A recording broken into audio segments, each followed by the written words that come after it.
mesdames, messieurs, rebonjour.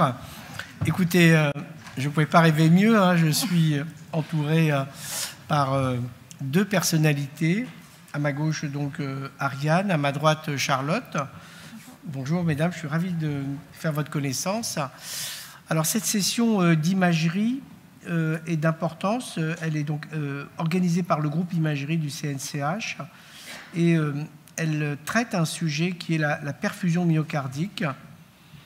Donc, il y aura 3 exposés. Je vais simplement introduire le premier, puis je laisserai mes collègues présenter Archid et Julien.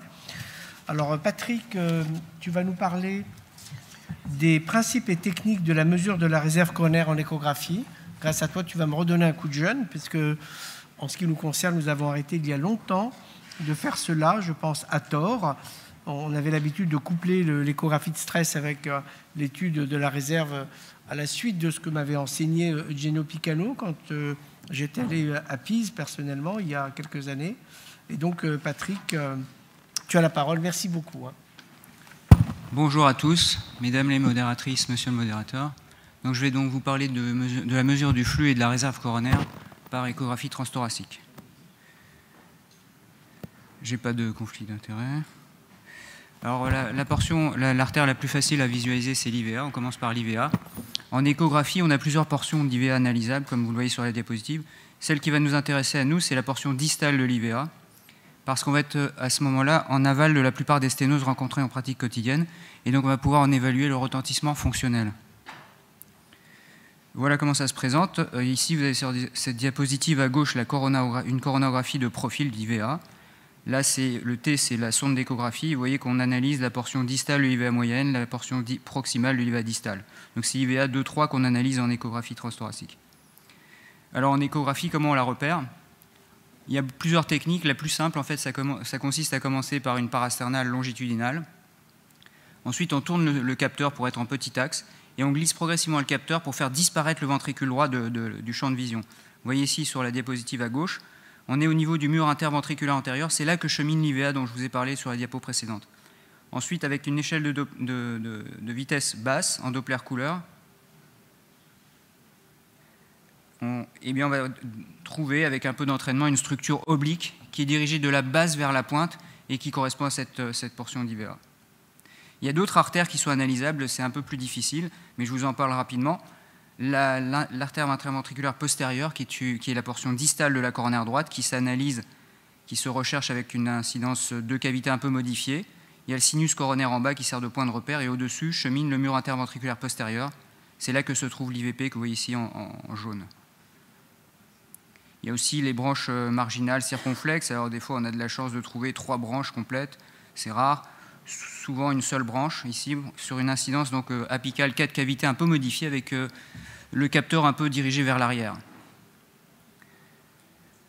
Voilà les différentes portions d'artères analysables. Et en fait, quand on met le Doppler pulsé sur ces artères, on obtient un flux typiquement coronaire. C'est un flux biphasique à nette prédominance diastolique. C'est très important au niveau de la reconnaissance anatomique de l'artère et pour la sémiologie.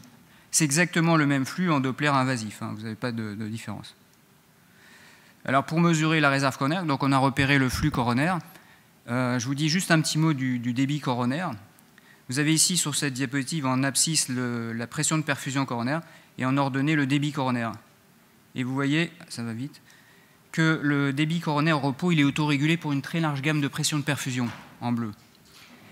Il y a une régulation très très fine du débit coronaire, battement par battement. Et en fait, pour s'affranchir de cette régulation, de ce blocage, il faut administrer un puissant vasodilatateur pour obtenir une réserve coronaire. Et vous voyez en rouge le débit coronaire maximal, lui, par contre, il va être indépendant de la pression de perfusion, il va augmenter de façon linéaire avec cette pression de perfusion.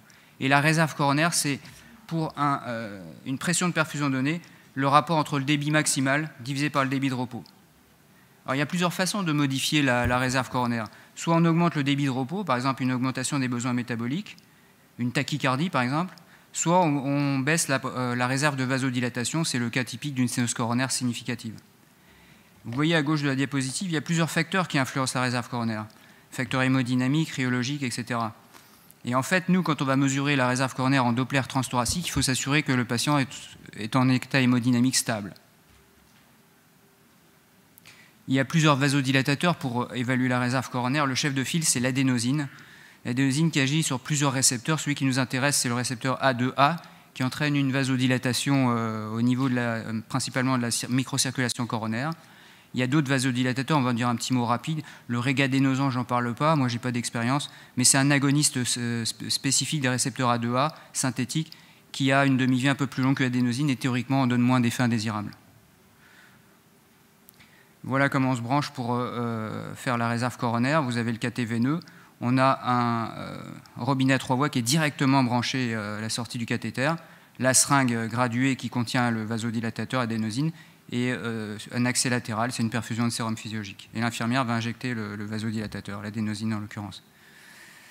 Et la réserve coronaire par Doppler transthoracique, donc c'est quoi? C'est le rapport entre la vitesse de flux coronaire sous adénosine divisé par la vitesse de flux coronaire au repos. Alors, on peut prendre la systole, diastole, etc. Le plus simple, c'est de prendre la vitesse diastolique sous adénosine divisée par la vitesse diastolique au repos.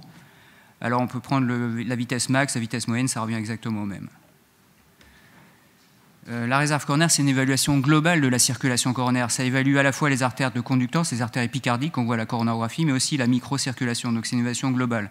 Si la réserve coronaire est abaissée, théoriquement, on ne peut pas savoir s'il y a une atteinte de la microcirculation ou des artères épicardiques. Par contre, si elle est conservée, on sait qu'il y a une intégrité de l'ensemble de l'arbre coronaire. Quelle est la faisabilité de la réserve coronaire non invasive? Vous voyez sur cette diapositive, l'IVA, c'est beaucoup plus facile que les autres parce que c'est une artère qui est superficielle, proche du capteur, 85 à 100%. Pour les autres artères, c'est de l'ordre de 50 à 80% pour les séries les plus optimistes. Alors, pour améliorer la faisabilité, on peut aussi utiliser le Sonoview, c'est un très bon outil, et avec des petites doses de 0,1 ml intraveineuses qui peuvent être répétées si nécessaire, et ça permet de repérer de façon très très fiable en Doppler couleur l'artère et bien sûr aussi en Doppler pulsé. On peut aller jusqu'à 100% de faisabilité au niveau de l'IVA. Alors l'adénosine, c'est le principal vasodilatateur. Comme c'est une molécule qui a une demi-vie très très courte, il faut l'administrer à très forte dose et de façon prolongée pour arriver au niveau de la cible coronaire. En pratique, c'est une dose de 0,14 mg/min IV sur 2 minutes.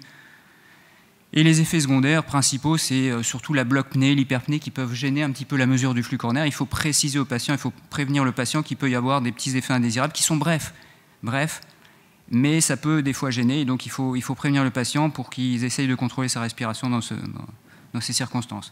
Il faut monitorer l'hémodynamique et le CG, bien sûr, et arrêter les dérivés exantiques 12 à 24 heures avant, puisqu'ils interfèrent avec les récepteurs à l'adénosine. La contre-indication, c'est l'asthme et le BAV de haut degré. Voilà un exemple de réserve coronaire sous adénosine. À droite, adénosine, à gauche, basale, réserve à 2,7. En bas, une réserve abaissée à 1,35.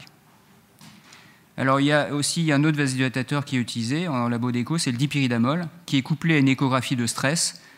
Donc, le dipyridamol, donc, à la dose de 0,84 mg/kg sur 6 minutes, il est beaucoup utilisé par les équipes italiennes.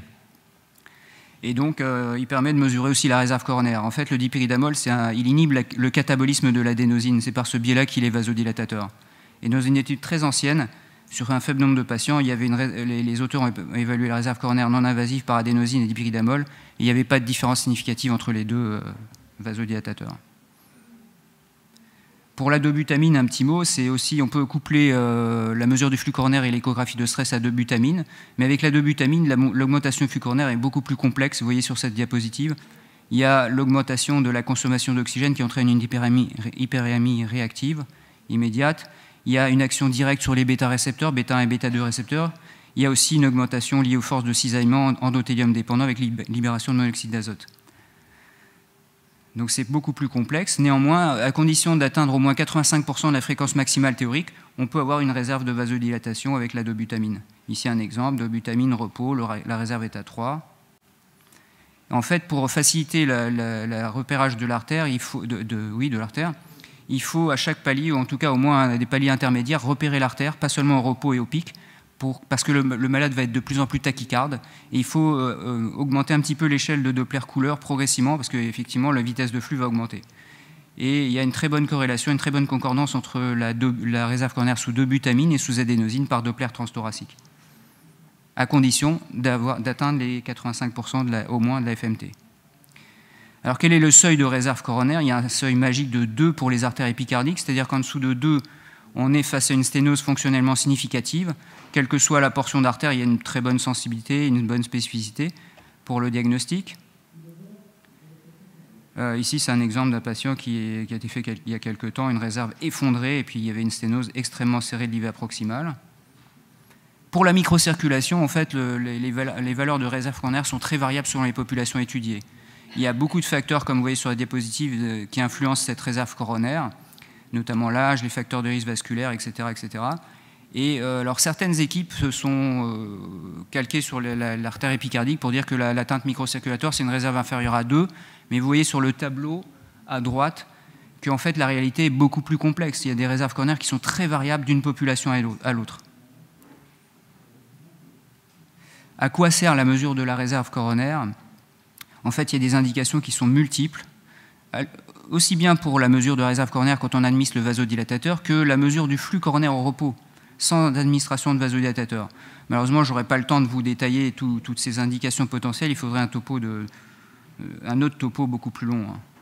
Néanmoins, je tiens à vous dire que la réserve coronaire non invasive sur des milliers et des milliers de patients a été comparée de façon avantageuse avec beaucoup d'outils comme la médecine nucléaire, l'échographie d'effort, l'échographie de butamine, la coronarographie, on l'a vu, le coroscanner, la FFR, l'IFR invasive, pour prédire une sténose fonctionnellement significative.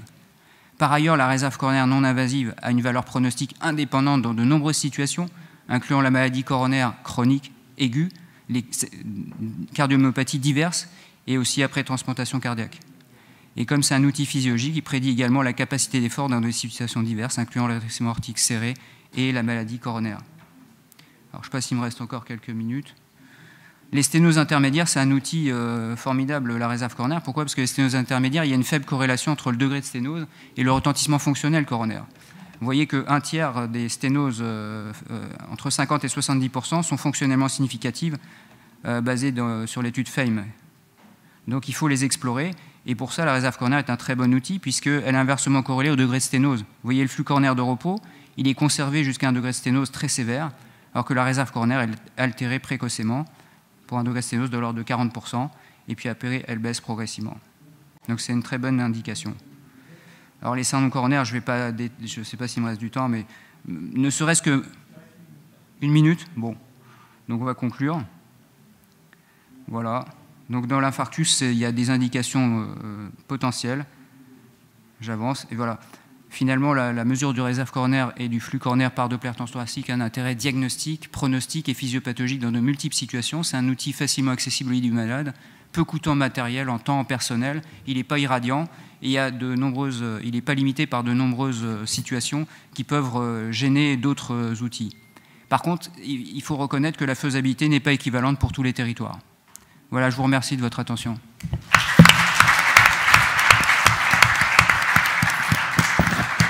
Merci beaucoup Patrick, pardon de t'avoir interrompu, mais tu as vu que le temps est assez contraint. Est-ce qu'il y a une question pour Patrick sur ce sujet dans lequel il est expert?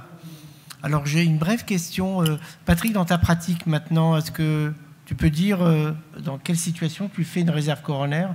Par exemple, est-ce que tu fais systématiquement au cours des échos de stress ou bien tu dissocies les deux? Alors en fait, on fait systématiquement quand il y a une écho de stress qui est indiquée, une dobutamine, un dipyridamol bien sûr, mais on peut le faire de façon indépendante avec l'adénosine pour évaluer des sténoses intermédiaires, c'est très courant. Parce que les coronarographistes n'ont pas toujours le temps de faire des FFR, des IFR, etc. ou pour suivre les patients qui ont des sténoses intermédiaires, donc on les suit. Et puis pour vérifier, pour surveiller les patients pour voir s'il y a une resténose après angioplastie. Il y a aussi une autre indication qu'on utilise, c'est la phase aiguë d'infarctus, où là on essaye de diagnostiquer, c'est facile, on met la sonde de Doppler transthoracique sur l'IVA et on voit s'il y a un no-reflow ou pas. C'est un outil très important, enfin c'est une sémiologie très importante, puisque c'est lié au pronostic, le no-reflow. Tu sous-entends, Patrick, que tu as un statut coronaire avant de faire une écho à la recherche d'une quantification de la réserve? Non, c'est-à-dire que je ne comprends pas la question. La question, c'est est-ce que tu as besoin, parce que là, tu évalues des retentissements de sténose, voilà, oui. Mais est-ce qu'à l'inverse, tu as une démarche diagnostique dans ton quotidien? Ça peut être intéressant, oui. Par exemple, dans un syndrome coronarien aigu, par exemple, même sans injecter de vasodilatateur, c'est par exemple un Takotsubo, un syndrome de Takotsubo, ça peut être très intéressant de faire la différence entre un syndrome IVA et un syndrome de Takotsubo, en amont de la coronarographie. Avant la coro, d'accord. Voilà, ça peut être intéressant, par exemple. D'accord, j'ai compris. Bon, on va avancer. Merci beaucoup, Patrick. Merci beaucoup. Merci. Donc après l'échographie, on va passer à une méthode d'imagerie en coupe, à savoir donc l'IRM, et on va demander à Arshida Azarine de nous présenter l'étude de la perfusion myocardique en IRM. Merci beaucoup.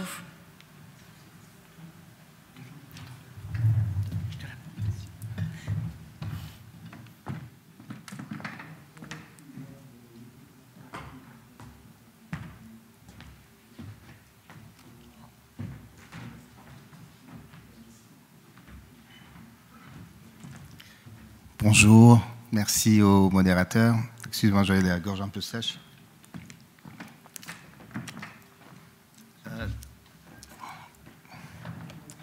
Pour sortir. Donc, je vais vous parler de l'IRM sans masque, du coup. On est toujours un peu... de l'IRM de perfusion myocardique en IRM. Donc, comme vous savez, l'IRM est un examen multiparamétrique qui permet de voir la fonction, la perfusion. Maintenant, on peut faire de la cartographie en faisant de la caractérisation tissulaire. On peut voir la viabilité, on peut mesurer les flux. Alors, les coronaires sont encore trop petits, mais en tout cas dans les gros vaisseaux. Et aussi faire la perfusion, c'est donc le sujet d'aujourd'hui. Donc l'IRM de perfusion myocardique, ça se fait sur des séquences qui privilégient vraiment la résolution temporelle au dépend un peu de la résolution spatiale. Ceci dit, parmi les tests de perfusion, c'est celle qui garde quand même la meilleure résolution spatiale. Donc vous voyez ici, on peut voir les courbes de rehaussement du myocarde normal et le retard de perfusion des zones ici sous les flèches. J'espère que vous voyez bien sur l'écran d'hypoperfusion avec un retard de perfusion et une perfusion qui reste un peu noire au temps d'équilibre également. Donc c'est une interprétation quand même qui est surtout qualitative, visuelle, qui est basée sur la différence de signal d'une région hypoperfusée par rapport à la zone adjacente normoperfusée. La plupart du temps, il n'y a pas de calcul à faire, ça reste quand même très visuel. Alors au repos, comme le soulignait Patrick, ça peut se servir dans les syndromes coronariens aigus, par exemple dans les myocardes, même après la choro qui est normale. Ici, vous voyez cette zone d'hypoperfusion sur la perfusion qui reste, et en fait c'était un infarctus aigu chez un jeune qui venait de fumer toute la nuit du cannabis, mais le matin aussi en se réveillant, et il a eu une douleur thoracique. Et comme le soulignait toujours Patrick, au repos, on peut aussi voir le no-reflow et le visualiser sous forme d'une zone ischémique sous-endocardique avec une hypoperfusion qui reste. Comme vous le savez tous, c'est de mauvais pronostics pour le patient, mais aussi, si on fait une revascularisation, ce n'est pas une zone qui va, sur le plan fonctionnel, récupérer vraiment. Mais on va parler aujourd'hui surtout du stress, de l'IRM de perfusion sous stress pharmacologique, donc avec des vasodilatateurs. Ici, vous avez tout ce qui a été déjà évoqué, donc du dipyridamol à l'adénosine jusqu'à régadénosine, qui est celui qui est le plus, peut-être, de plus en plus en tout cas, utilisé. Le dipyridamol marche très bien, seulement ça dure assez longtemps, 4 à 4 minutes 30. L'intérêt, c'est vraiment que ça ne coûte pas cher, ça va jusqu'à 0,5 à 2 €, mais on a l'asthme et tout ce qui est bronchospasme, on peut vraiment faire des bronchospasmes très importants, donc c'est vraiment une limite importante. Et toutes les bases xanthiques, chose pour laquelle on est beaucoup plus tranquille avec le régadénosone, notamment pour l'asthme, avec un examen qui est beaucoup plus rapide parce qu'on a notre pic de stress quasiment tout de suite, à peine à 1 minute. Ça ne dure pas longtemps, par contre ça coûte 120 € et ce n'est pas remboursé pour l'instant. Voilà ce que ça montre. Donc en visuel, vous avez un rehaussement homogène et harmonieux sur les 3 coupes qu'on fait pour faire de couvrir à la base à l'apex notre ventricule gauche. Donc là, c'est une perfusion normale. Et ici, vous voyez très bien cette perfusion de stress avec une correction des mouvements de respiration parce que donc, ça dure à peu près 1 minute ou 1 minute 30 la séquence. Donc la personne respirant, on a des logiciels qui permettent de corriger ces mouvements de respiration. Et si on a un retard de perfusion égal à 2 segments ou plus, on peut valider un test positif. Comme je vous disais, ça reste quand même la plupart du temps visuel, ça peut être éventuellement semi-quantitatif, même sur le plan visuel, on a quand même des logiciels qui permettent de nous dire assez rapidement de faire un bullseye et de montrer sous forme de bullseye ou même de courbe de rehaussement ces zones d'hypoperfusion, en sachant que on a aussi des artefacts et ces artefacts, les logiciels, ils n'arrivent pas vraiment à les reconnaître, alors que l'œil humain arrive à mieux voir les darkroom artefacts, etc., surtout en le ramenant à la perfusion de repos. Il a été aussi montré que la performance des IRM à 3T est sensiblement meilleure par rapport aux IRM 1.5, mais les deux quand même sont très bons. La plupart des études quand même ont été faites sur 1.5 Tesla. Pour la perfusion quantitative, c'est quelque chose qui devient de plus en plus étudié, en tout cas, en y faisant mêler aussi l'intelligence artificielle, en reconnaissant les zones. Et l'intérêt est vraiment peut-être dans les lésions multitronculaires, voire tritronculaires, où évidemment l'hypoperfusion relative est plus difficile à voir visuellement et la perfusion quantitative peut aider.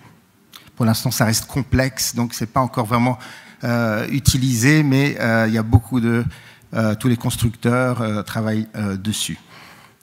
Donc, depuis une dizaine d'années, on commence à avoir de très grandes validations sur de grandes études prospectives, multicentriques. J'en citerai que quelques-uns, dont le CIMARC qui a montré la non-infériorité, même la supériorité en sensibilité, en valeur prédictive négative de l'IRM par rapport à la scintigraphie avec une sensibilité à 86,5 et une valeur prédictive négative à 90%.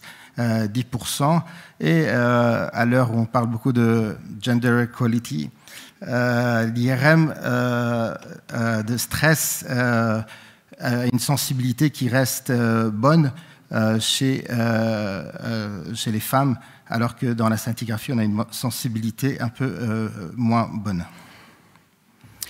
Une étude relativement récente qui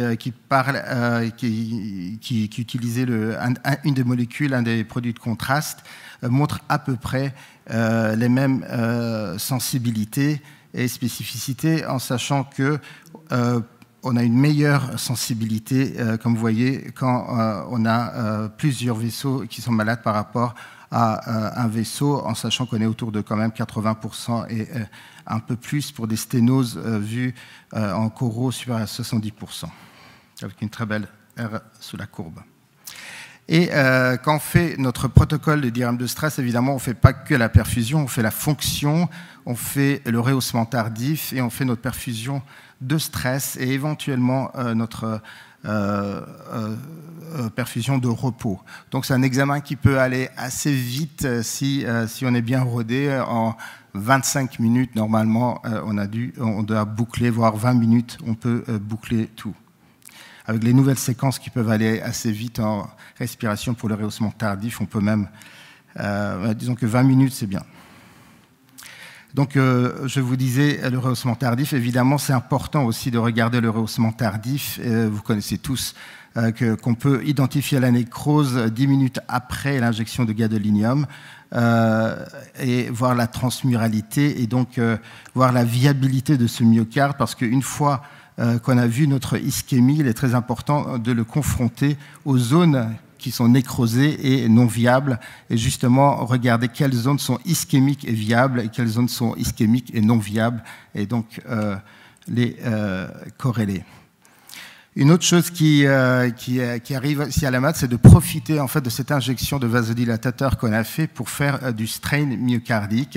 Là encore, il y a c'est de nouvelles études, donc ça se fait pas, disons, en pratique courante, mais l'intérêt a été montré un peu justement dans les atteintes microvasculaires, notamment au niveau des greffons cardiaques. Donc c'est un peu work in progress à suivre. Donc, dans les grandes études récentes qu'il y a eu, il y a aussi la valeur pronostique de l'IRM de stress, au-delà du diagnostic, notamment l'étude SPINS qui montre que l'IRM de stress négatif et l'absence de rehaussement tardif sont de très bons pronostics, avec 99,3% de survie sans aucun événement à 5,5 années de follow-up.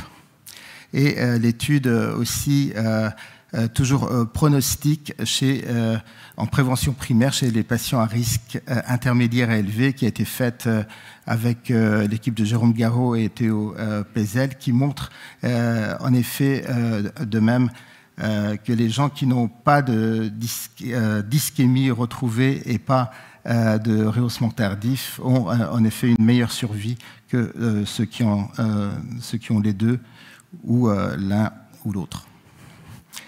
Une autre étude de nouveau récente de 2020 qui est sortie dans New England, MR Inform, montre qu'en prenant de façon randomisée la FFR versus l'IRM de stress, ça donne moins de revascularisation, mais à un an, pas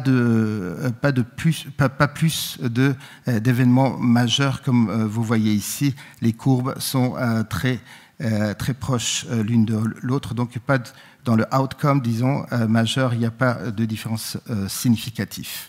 Donc il y a quand même quelques inconvénients, c'est la disponibilité limitée, surtout actuellement en France, l'incapacité d'inclure l'exercice dans cet examen, la claustrophobie qui des fois peut se vaincre avec un peu d'hypnose si vous avez quelqu'un de motivé dans votre équipe.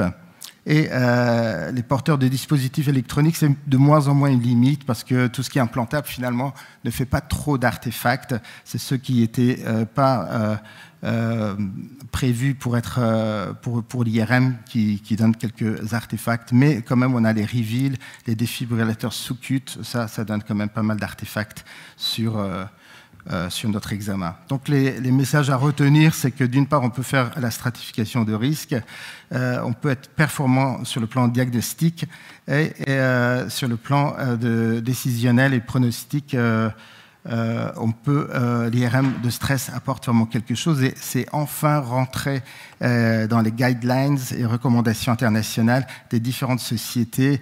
La CHAP, peut-être, c'était la dernière. Pour montrer que c'est devenu de classe 1 dans les cardiopathies ischémiques stables. Donc c'est non invasif, non irradiant, cost-effective.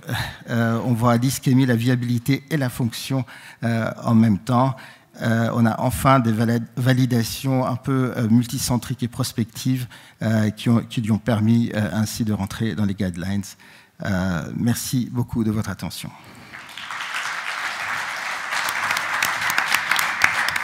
Merci beaucoup Archid de cette très belle présentation, très complète. Je ne sais pas s'il y a des questions dans la salle. Sinon, moi j'en avais une. Est-ce que dans les infarctus, on a l'impression qu'on va avoir de plus en plus tendance à utiliser l'IRM pour aller regarder par exemple la microcirculation? Est-ce que c'est quelque chose qui est en train de se développer?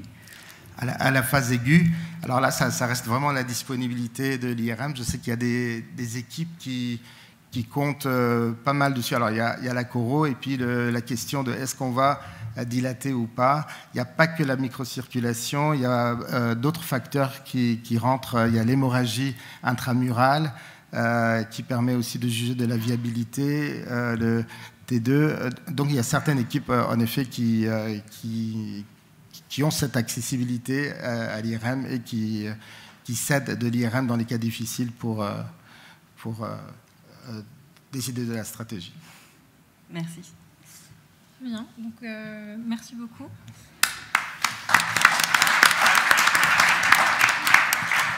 Donc, à présent, nous allons écouter le docteur Hadjadj qui va présenter la perfusion et le cathétérisme coronaire, les bons outils.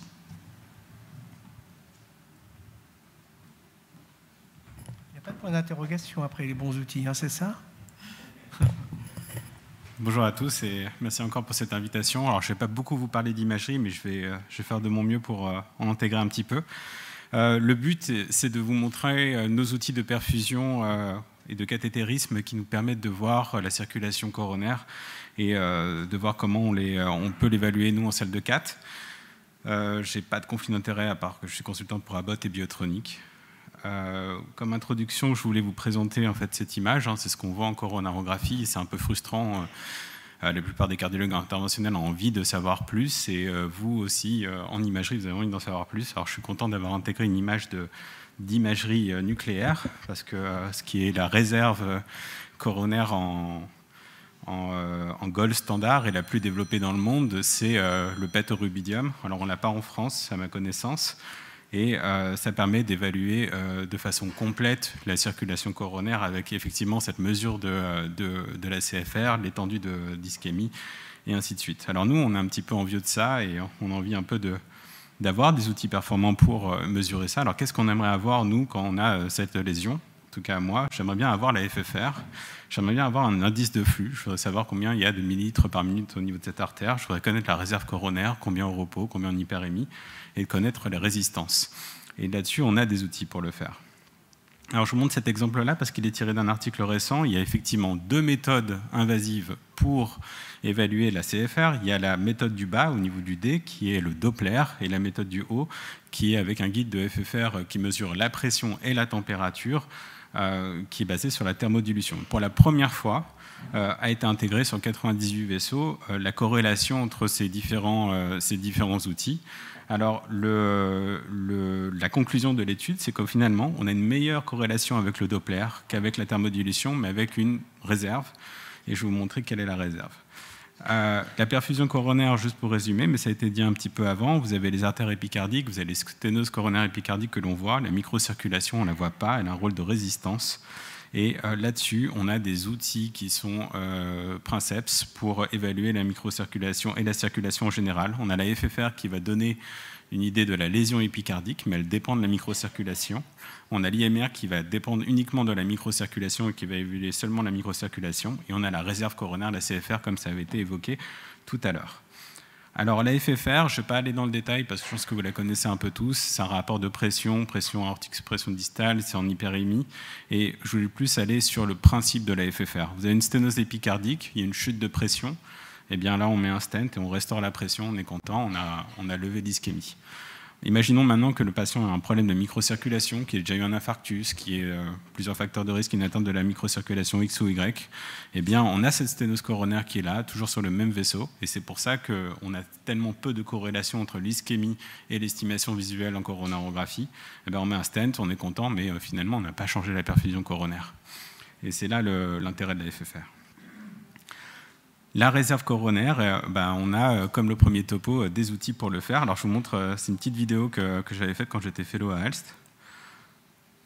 Alors il y a le son normalement, mais c'est un outil qui est un guide qui a un Doppler au bout du guide et un outil de pression.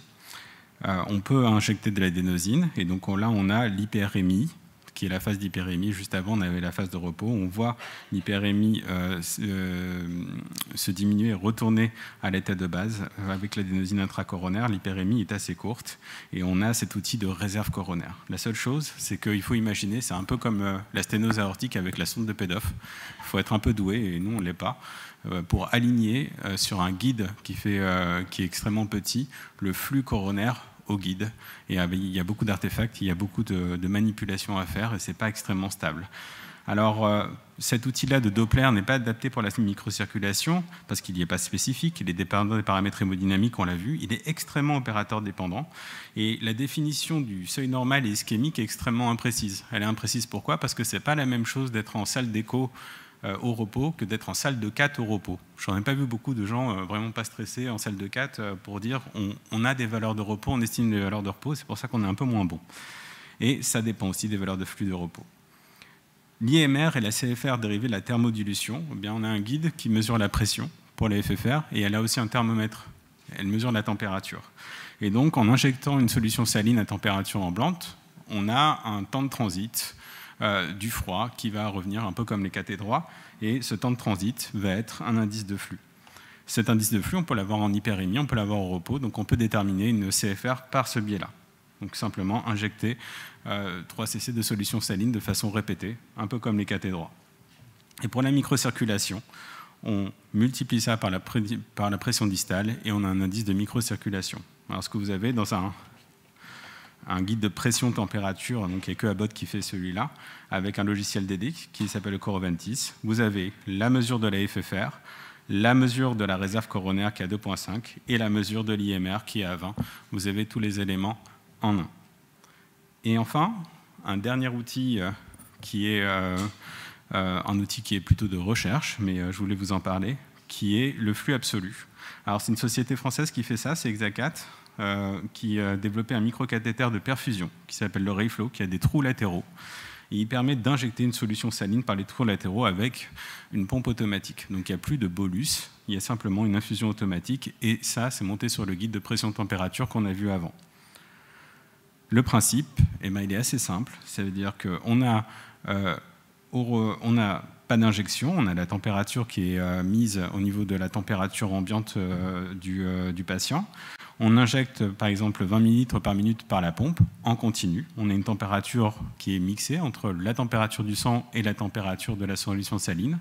Donc on a ce T et après on retire le guide dans le cathéter pour avoir la température de ce qu'on a infusé, le TI. Et avec un produit en croix, une constante du sang, on a le flux. Et vu qu'on a le flux et les pressions, donc on a du coup les résistances en valeur absolue. Tout ça pour vous dire qu'avec cette technique, on a le débit coronaire en litres par minute, on a les résistances en unité Woods, on a la pression distale, exactement comme les cathédrals, on arrive à extraire les mêmes informations. Les études de validation, elles sont anciennes maintenant, de 2007, bien corrélées chez le chien, bien corrélées chez l'humain. Je vais montrer une publication chez le cochon, pourquoi ? Parce qu'on a regardé plus dans le détail de ce que l'on infusait. 5, 10, 15, 20 millilitres par minute, on a les mêmes corrélations. Et ça a son importance, parce que une fois qu'on a commencé ces expériences, on a oublié l'adénosine. Et en oubliant l'adénosine, on s'est rendu compte qu'on avait quand même une hyperémie maximale. On se demandait pourquoi. Et en fait, le simple fait d'injecter à 20 millilitres par minute, on a une hyperémie maximale qui s'installe immédiatement. Et ça va que dans un vaisseau et pas dans l'autre. Donc on l'a étudié, on a regardé ça avec des guides de Doppler. Donc c'est là où j'ai eu la plus grande expérience avec les guides de Doppler. Et ce qu'on a remarqué, c'est qu'on a une hyperémie avec l'adénosine intracoronaire. On n'a pas d'hyperémie à 5 et 10. Et à 15 et 20 millilitres minute d'infusion, on a la même hyperémie. Donc du coup, on peut mesurer le flux avec des infusions qui sont plutôt basses, 5 à 10, et le flux de repos, et le flux en hyperémie avec 15 ou 20 millilitres par minute d'infusion. Avec cet outil-là, on va changer un petit peu la donne. On va avoir les valeurs absolues du débit maximal, du débit de repos, dit de repos. On aura la FFR parce qu'on a le guide de pression qui est là et qu'on a engendré une hyperémie. Et on aura les résistances en valeur absolue en unité Woods. Alors vous les avez ici, hein, ça fait 0,257 litres par minute, 239 unités Woods et une FFR à 0,77. Et si on traite la lésion, on passe à 0,334 litres par minute si on estime qu'on a une FFR qui arrive à 1. Et ça, c'est la dernière publication qui a été, qui a été faite, qui est toute récente, hein, qui est de Jack 2021, où, du coup, en paramétrant la pompe, en mettant 10 millilitres par minute au début pendant 1 minute, puis 20 millilitres par minute, un peu comme les protocoles de radiologie, sauf qu'on infuse une solution saline au travers du microcathéter, eh bien, on a le flux de repos, le flux d'hyperémie, on a les résistances repos-hyperémie, et on a un nouvel indice, donc je ne vais pas aller dans le détail de cet indice, qui est la MRR, qui est un indice de résistance. Celui-ci a été corrélé, bien sûr, avec la CFR. La CFR par Doppler et la CFR par thermodilution sont comparables. Le MRR Doppler et le MRR thermodilution sont comparables, avec donc un nouvel outil d'avenir pour mesurer cette microcirculation. Donc au total, les bons outils pour moi, c'est le pressure wire qui fait température et pression, combiné avec le logiciel qui permet de lire le Coroventis, qui permet de lire la CFR, l'IMR et la FFR. Et si vous voulez avoir plus en avant, mais c'est plus un outil de recherche, c'est pas remboursé, c'est d'y combiner le RayFlow, et là vous allez avoir les ratios des débits, les valeurs absolues, la FFR, les résistances absolues, et un nouvel index de microcirculation. Je vous remercie.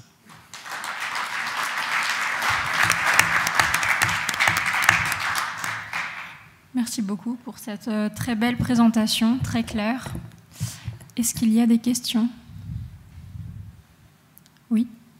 Je ne sais pas s'il faut donner un micro, monsieur. Monsieur Georges, merci. Bravo Julien pour cette présentation, c'est remarquable. Ça prend du temps de faire le combiné, là, le complet, le kit complet de la fin. Et deuxièmement, la perfusion par des trous latéraux, ça n'induit pas des petites dissections sur des artères fragiles? Alors, très bonne question, vraiment excellente question. Par rapport à faire une IMR standard, il faut faire l'adénosine intraveineuse, il faut faire plusieurs injections et tout ça. Ça prend beaucoup plus de temps de faire l'IMR standard que faire le RayFlow. Le RayFlow, le protocole complet, on l'a fait enregistrer, ça dure juste l'infusion de la pompe 2 minutes. Parce qu'il y a 1 minute en fait, au repos, 1 minute, enfin voilà. Donc c'est pas long du tout. Il y a des données de sécurité qui ont été faites. Donc il y a plus de 100 patients qui ont été évalués par le RayFlow et avec un suivi à 1 an, il n'y a jamais eu d'événement, de choses comme ça. Cependant, c'est possible. Il y a une publication espagnole qui a montré qu'il y avait une dissection parce qu'ils sont trompés dans le setting de la pompe. Ils ont mis la pression d'un ventricule gauche dans la coronaire. Ça s'appelle un accident, mais bon, ça existe. On ne peut pas exclure qu'il n'y ait pas de dissection coronaire qu'on n'ait pas vue, qui n'a pas cicatrisé, qui est passé un peu inaperçu. Mais en tout cas, on a la sécurité avec une centaine de patients qui ont été évalués, avec un suivi qui est bon à 1 an.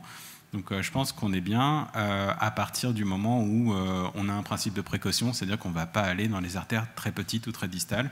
Le but, c'est vraiment de mesurer l'IVA proximale, la SX proximale ou la coronaire droite, aller dans les bons calibres. Et si j'ai le choix, moi, j'infuse plutôt en intra-stent, s'il y a un stent qui est là, comme ça me permet d'être en complète sécurité. Merci beaucoup, Julien. Merci.